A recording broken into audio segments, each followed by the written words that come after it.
बिस्मिल्लाहिर्रहमानिर्रहीम अस्सलामुअलैकुम and welcome to the इसके फिजिकल थेरेपिस्ट। उम्मीद करता हूँ आप खैरियत से होंगे। मैं हाजिर हूँ एक नए लेक्चर के साथ और आज हम बात करेंगे about the therapeutic effect of local tissue heating. इससे पहले की वीडियोस में हम हीट एंड टेम्परेचर और उसके फिजियोलॉजिकल इफेक्ट्स को डिस्कस कर चुके हैं और आज की इस वीडियो में हम डिस्कस करेंगे कि जब हम लोकल टिश्यू को हीट अप करते हैं तो इसके थेरेप्यूटिक इफेक्ट क्या होते हैं, मतलब के ट्रीटमेंट इफेक्ट ऑफ हीट को हम डिस्कस करेंगे और इसमें हम डिस्कस करेंगे encouragement of healing, control of infection, relief of pain, reduction of muscle spasm, sedative effect, increase of range of joint motion, prevention of pressure sores, skin diseases as a precursor of other treatment. तो चलिए अब इनमें से एक एक को discuss करते हैं। इनकरेजमेंट ऑफ हीलिंग, जो हमारा टारगेट एरिया होता है जहाँ पे हमने हीलिंग को इनकरेज करना होता है, तो वहाँ पर हम माइल्ड हीटिंग देते हैं और इस माइल्ड हीटिंग से वहाँ पे मेटाबॉलिक रेट इंक्रीज़ हो जाता है, सेल की एक्टिविटीज़ और लोकल ब्लड फ्लो इंक्रीज़ हो जाता है, जिससे वहाँ पे जो है वो हीलिंग प्रोसेस जो है इंक्रीज़ हो जाता है। Control of infection, the role of heat in the therapeutic control of infection by microorganism is not clearly defined. Heating से इन्फेक्शन को कंट्रोल करने का फ़ायदा ज़रूर है, लेकिन उस दौरान उस जगह पे हीटिंग जो है वो बैक्टीरियल या वायरल ग्रोथ को प्रमोट कर सकता है और उनकी मज़ीद रिप्लिकेशन कर सकता है।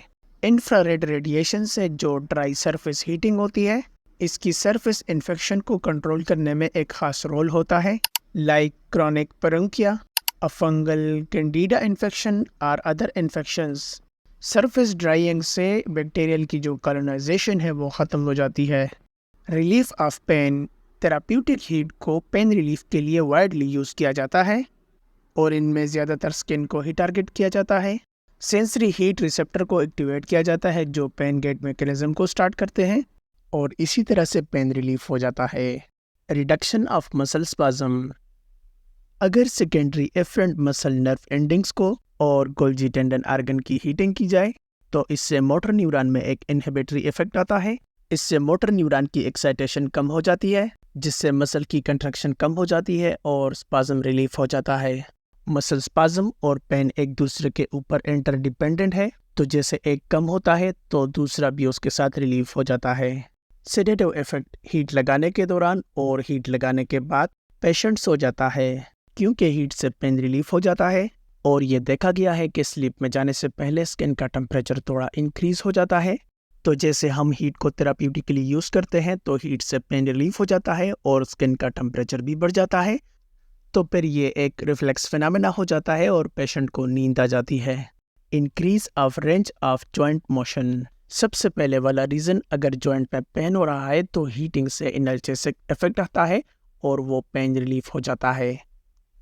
दूसरा, अगर उस जॉइंट में स्टिफनेस हुई है या उस जॉइंट में जो फ्लूइड है उसकी विस्कोसिटी इंक्रीज हुई है तो वो भी हीटिंग से कम हो जाती है। इसके अलावा जॉइंट में जो कोलेजन टिश्यूज़ है या कोलेजन फाइबर्स है उनकी एक्सटेंसिबिलिटी भी इंक्रीज हो जाती है और इन तीन इफ़ेक्ट्स की वजह से जॉइंट का जो रेंज ऑफ मोशन है वो इंक्रीज हो जाता है। इसी वजह से हीटिंग को पैसिव स्ट्रेचिंग, एक्सरसाइज, जॉइंट की मूवमेंट को इंक्रीज करने, स्कार्स और कंट्रक्चर्स को लेंथन करने से पहले यूज़ किया जाता है। प्रिवेंशन ऑफ प्रेशर सोर्स, अगर पेशेंट लॉन्ग टाइम से बेड पे पड़ा हुआ है तो उसकी स्किन की ब्रेकडाउन और उसे प्रेशर सोर्स ना हो, इसीलिए उस पेशेंट पर हीट अप्लाई किया जाता है। हीटिंग से वेजोडाइलेशन होती है और स्किन की तरफ ज़्यादा ब्लड आता है, लेकिन ये वेजोडाइलेशन टेम्परेरी होता है, इसलिए आपको हीट के इंटरवल रिपीट करने पड़ेंगे। स्किन डिजीजेस, फंगल इन्फेक्शंस, इनको मॉइस्ट कंडीशन में कंट्रोल करना बहुत मुश्किल होता है क्योंकि ये मॉइस्ट कंडीशन में बहुत आसानी से ग्रो कर जाते हैं। फॉर एग्जांपल पेरोंशिया, तो फिर इनको रेगुलर इंफ्रारेड थेरेपी से ट्रीट किया जाता है as precursor of other treatment. ऐसे कुछ ट्रीटमेंट है जिनसे पहले हम हीट की ट्रीटमेंट लेते हैं, जिनमें muscle stretching, joint mobilisation, massage और ट्रैक्शन।